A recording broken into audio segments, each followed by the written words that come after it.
very definitive guide of all kinds of creatures, mythological creatures and things like that.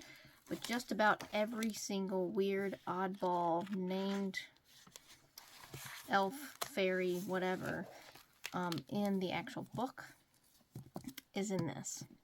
And that's why I want to cover it.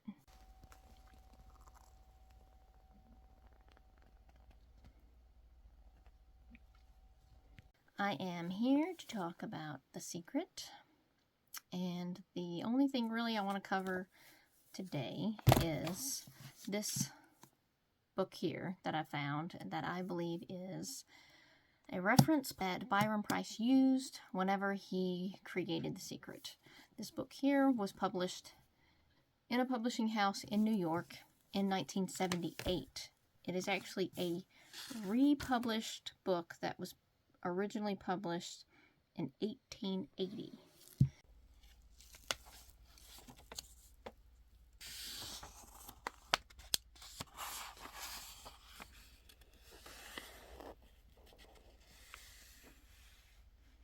I'm going to start with reading a small excerpt out of The Secret, A Treasure Hunt. This is going to be starting on page 6, The Tale Simply Told. A long, long time ago, before the age when man and woman sailed in ships to lands they had never seen, there existed in the old world two empires, that of man and that of the fair people.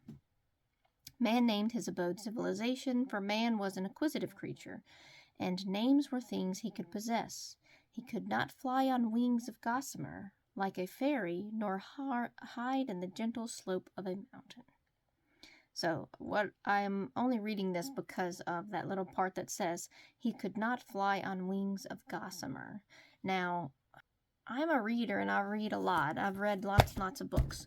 And I don't think I ever come across the word gossamer until I read this. We're going to go to here. And you look in the index in the back of the book, you find gossamer, which is actually in the appendix of the book. It goes over, let me see if I can open that up. It has a lot of different uses of the word gossamers, gossamers, multiple different times. Where it comes from, possibly, and how it was used in different stories. I just thought that was interesting, that was one of the things in the index, because some of the words, or the creatures that are mentioned in The Secret are not actually in the index, but once you're reading some of the other entries, you can find some of those other names. So it was interesting to me that some of the creatures aren't mentioned in the index, but gossamer is mentioned in the index. So another interesting thing is on page 14 in The Secret. You have this little story here that says, lost to the Scottish Highlands, then an evermare was the Seelie court, the fair folk known as trowels, falcons, brownies, and people o' peace, as the tale is told. Only two children marked their passing as the wee creatures rode their shaggy ponies down toward the sea. The mortal lad called out to the last rider, "What are ye, little Manny, and where are ye going?" "Not of the race of Adam," said the creature, turning for a moment in his saddle. "The people o' peace shall never more be seen in Scotland." And then it has the little asterisk for the bottom, and it says, Hugh Miller of Edinburgh. I'm guessing that's where it's referencing, possibly that's who told the story, or that's where he got the story from. But in this book here, you have, for the Great Britain, this is on page 356, it's called The Departure of the Fairies. So I won't do the whole thing. It has a bunch of stuff, but it's talking about the two children being out, and it says, it was a herd boy and a little girl, his sister, who were lounging beside one of the cottages when, just as the shadow of the garden dial had fallen on the line of noon, they saw a long cavalcade ascending out of the ravine through the wooded hollow. It winded among the knolls and bushes, and turning round the northern gable of the cottage beside, which the sole spectators of the scene were stationed, began to ascend the eminence towards the south. The horses were shaggy, diminutive things. Diminutive is used again in the book. Speckled, dun, and gray. The riders stunted, misgrown, ugly creatures, attire in antique jerkins of plaid, long gray cloaks, and little red caps from under which their wild, uncombed locks shout out over the cheeks and foreheads. The boy and his sister stood gazing in utter dismay and astonishment, as rider after rider, each more uncouth and dwarfish than the other which had preceded it, passed the cottage and disappeared among the brushwood, which at the period covered the hill until at length the entire rout, except the last rider, who lingered a few yards behind the others, had gone by. "What are you, little Mannie?" But it's spelled different, M-A-N-I-E instead of M-A-N-N-I-E. "And where are ye going?" inquired the boy, his curiosity getting the better of his fears and his prudence. "Not of the race of Adam," said the creature, turning for a moment in its saddle. "The people of peace shall never more be seen in Scotland." And there's a little asterisk there at the end of it too, and at the asterisk it says Hugh Miller, which that one says Hugh Miller of Edinburgh. This says Hugh Miller, The Old Red Sandstone, page 251. "We are happy to have an opportunity of expressing the high feelings of respect and esteem which we uncertain for this extraordinary man." So in this book, the guy has got tons of small bits of references at the bottom. But I thought it was interesting that the amount of references in this book is a lot, but that there are a few little spots where there are references made. So I wonder, with that reference being made the way it is, he's not even using word for word what was in this book. And I'm not sure if that can be found somewhere else. But what's the need to reference it if it's like an excerpt of a story that was from like the 1800s, where there's no like copyright or anything, but he's giving that credit to, but it's also referencing just the way it is here. There's a little small asterisk, so you can see.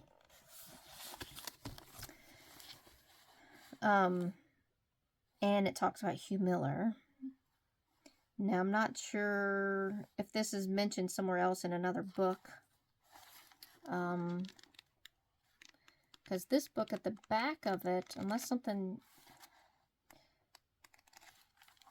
I mean, it references just the Old Red Sandstone, page 251.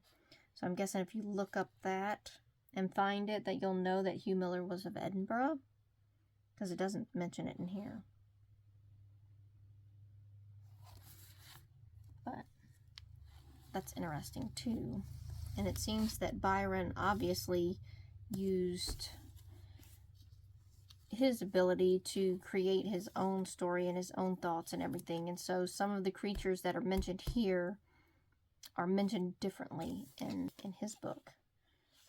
I can go through. I have tagged, like you can see, many different creatures. I originally went through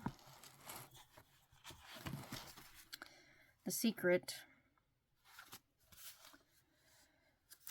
and I've been through it many different times. So first time I went through and I just wrote down all the different creatures that I could find in the book itself. I've only been doing The Secret since 2015. That's when I got the book. And it may have been 2016. I'm not sure. I can remember where I lived at, and I know I lived in that house 2015, 2016.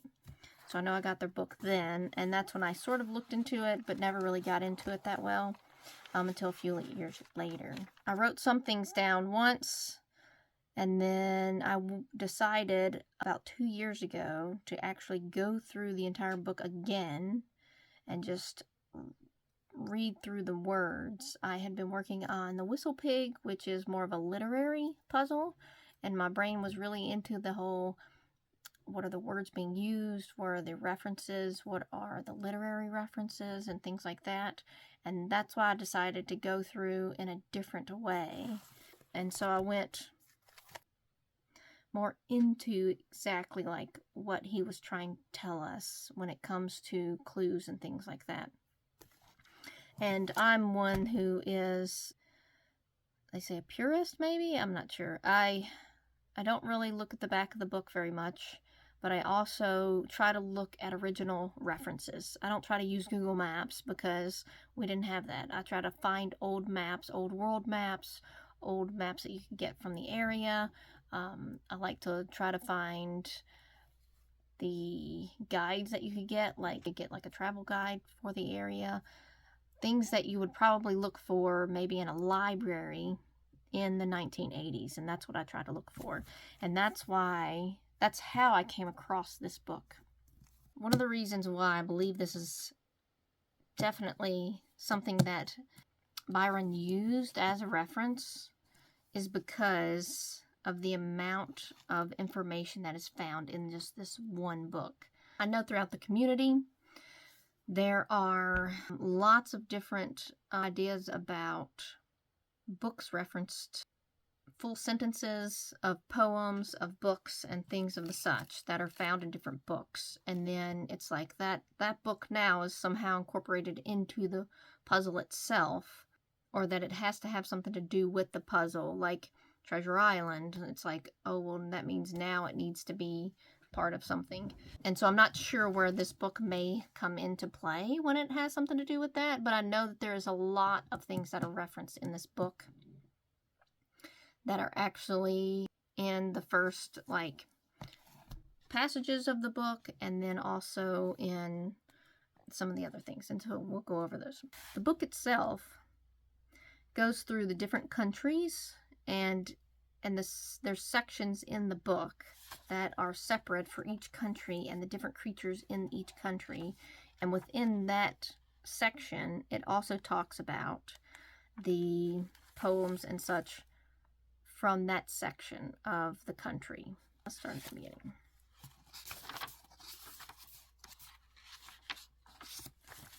You have in the contents there, you'll have Scandinavia, and they've got elves, dwarves, trolls, and then different stories from Scandinavia.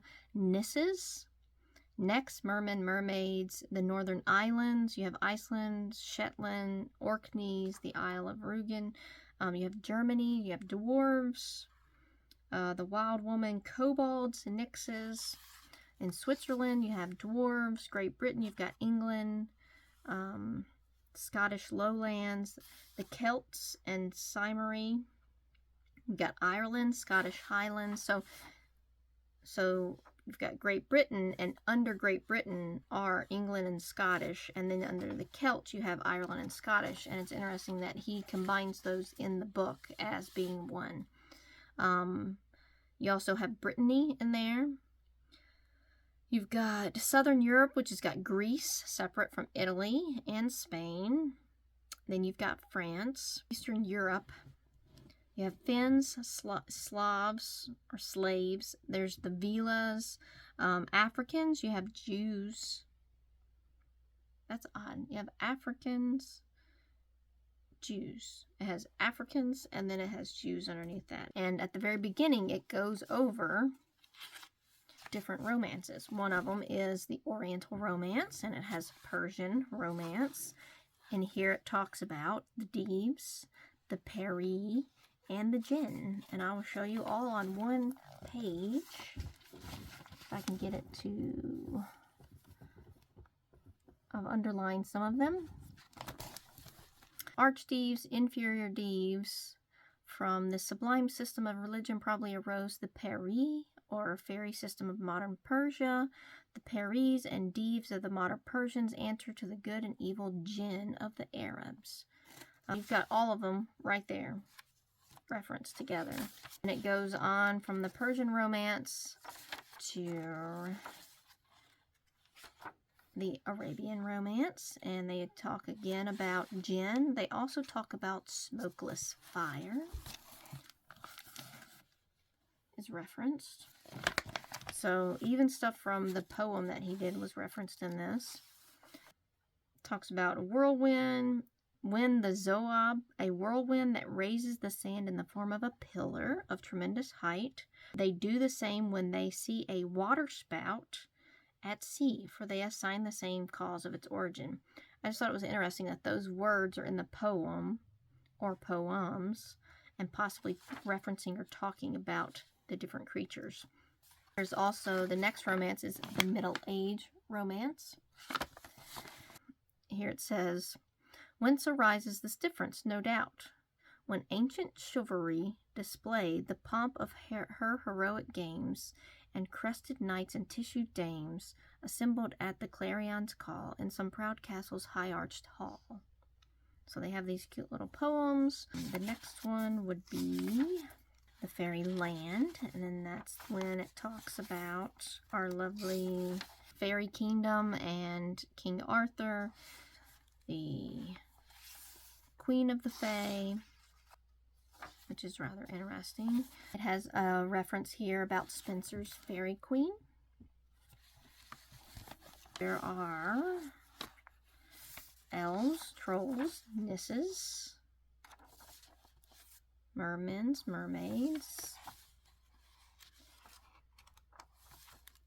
the dwarves, the trolls. I'm just going through some of the ones that I've already done. For the Africans, at page 495, you have, this division of our work is somewhat miscellaneous, not being restricted to any particular race or to any determinate part of the earth's surface. It contains merely such matters as appears to us the worthy of note, but which we could not include in any of the preceding sections. I had underlined in here because it has, they called them the Yumbos and described them as being about 2 feet high and of white color, as everything preternatural. I underlined that word, preternatural, because he uses it in the book. And to me it's interesting that a lot of what he utilizes in the book, talking about all these creatures or beings, you can find in this book. It was interesting that for Africa, there's only like 1 page, and that's it. And there's not a whole lot. And in the book, in The Secret, he doesn't expound very much on the tree fairies when it says just tree fairies. That's all it says. On the map here, if you look at all the different beings for each number and area where they're going and traveling to, there's multiple different creatures that are named. Like number 1 is elves, trolls, grims, nissens, and Tomtra. 2 is Vasily, Leshy, Polveki. I don't know how to say any of these, but there's multiple ones for each number, except for when you get down to 13, and all you have is just tree fairies. That's it. Nothing else. This book here, when it talks about, because for me, after going through, I believe it's pertinent, all of these creatures and things, because when, like the one that was found in Cleveland, is that right? Cleveland, Ohio. The one that was found that had the centaurs, there was a centaur that you could find that was a statue near where the treasure was hidden. So, I mean, I don't understand why it wouldn't be pertinent that these different creatures that are being named and where they came from, it's going to help you put the verses to the paintings and the paintings to the location. Once you try to figure out who are all the creatures, where they came from, obviously it tells you where they're going to. Number 1, it points to it. You know who they are. The one that is 13 is coming from Africa, and it is tree fairies.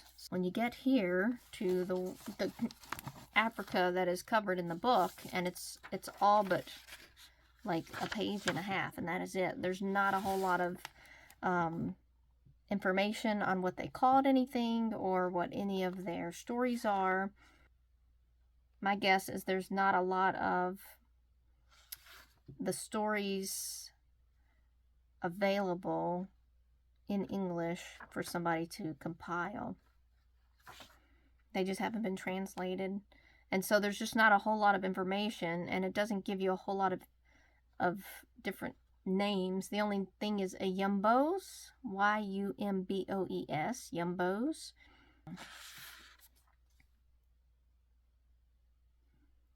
So for the Africa, that is only a page and a half. It is only mentioned yumbos, Y-U-M-B-O-E-S,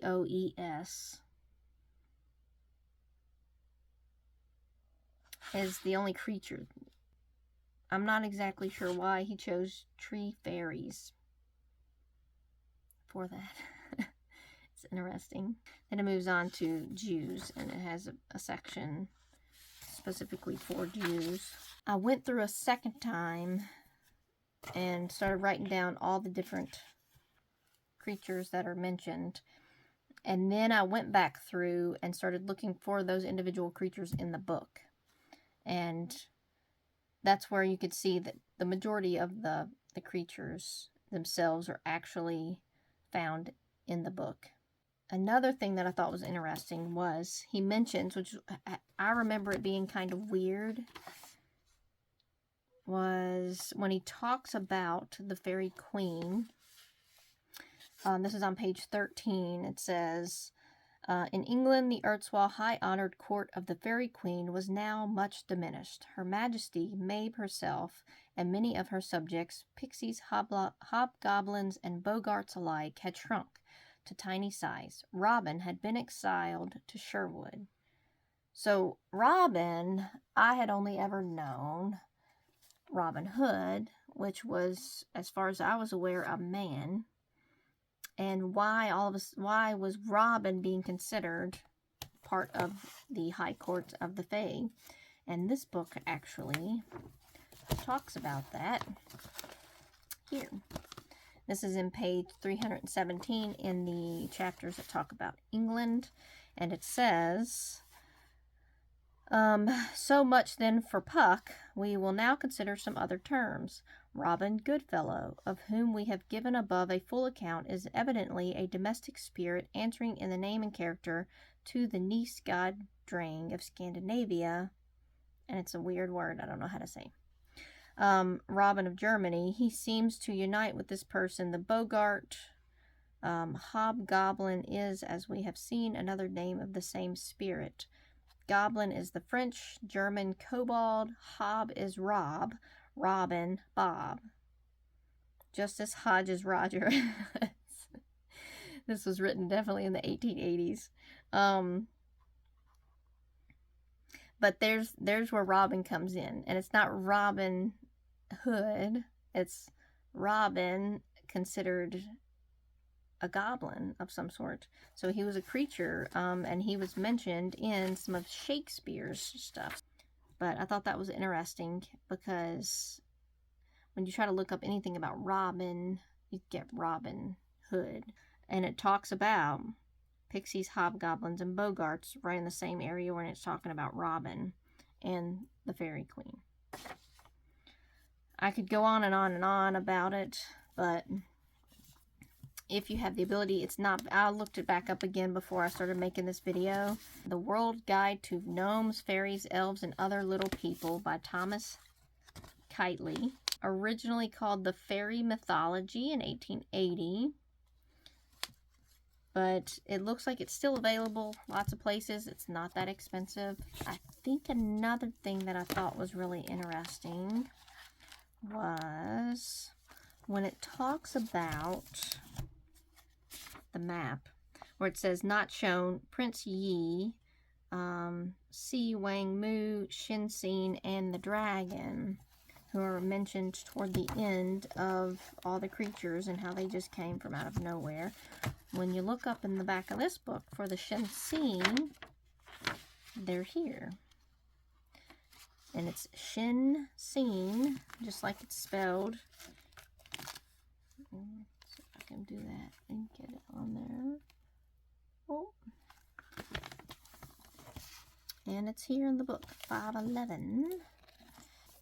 What I thought was interesting about this is when you look into what these creatures are, what it talks about, it's interesting because it gives you an idea of what the painting itself was created for. Because this says, sometimes they appear as old men with long beards, at other times as young maidens sauntering amid rocks and woods by moonlight. So the painting has rocks, moonlight, got lots of moons. You've got a maiden, and then if you look in the rocks, you could see an old man with a long beard. Let's see if I can pull it up. I guess what I could probably do is like do a tracing maybe of this. And then you could see what I say is the old man with the beard. I think somebody else has brought it up that it looks like there's an old man with a beard. It's kind of hard to see in this picture that I have. But maybe you can tell right there. It's going to have, well, in this area, if you look online at the pictures that you can definitely find, it looks like there's an old man with a beard. I see it anyways.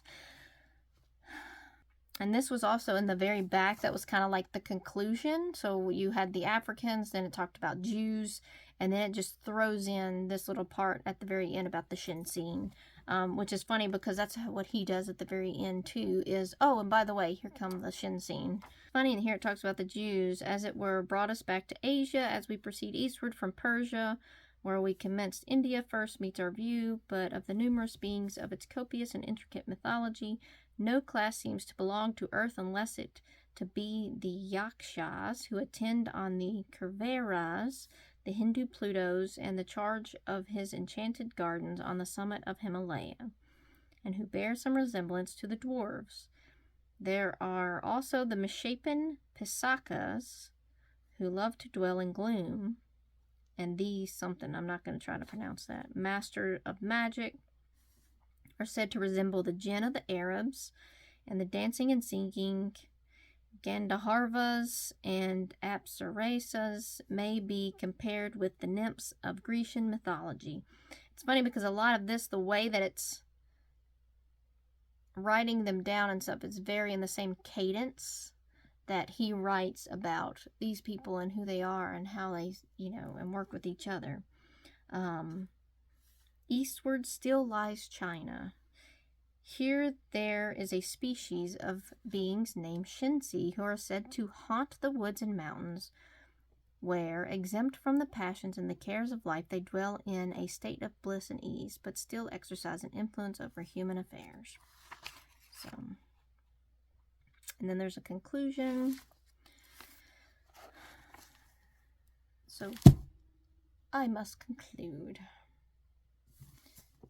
If you want to look more into this, I highly recommend it because I think it's very interesting that you can find just about every single creature that he talks about in here.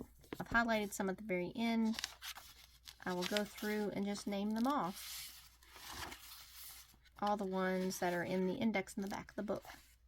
You've got Bogart, Brownie, Dames, Blanches, Deeves, Duende, Dwarves, Elf Queen, Elves, Fada, Fadas, Fairy, obviously, Fairies, Fata, so that's F-A-T-A versus F-A-D-A, Goblins, Gossamer, Hada, Hadas, Hobgoblin, Hooterfolk, Djinn, Kelpie, Kobold, Korrid, Leprechaun, Luton, Monocielo, Moss People, Nissa, Pixies, Robin Hood, Rosalki, Shinsin, Trolls, Trowels, Vilas or Villi, Water Spirits, Wicht, Witchtoline.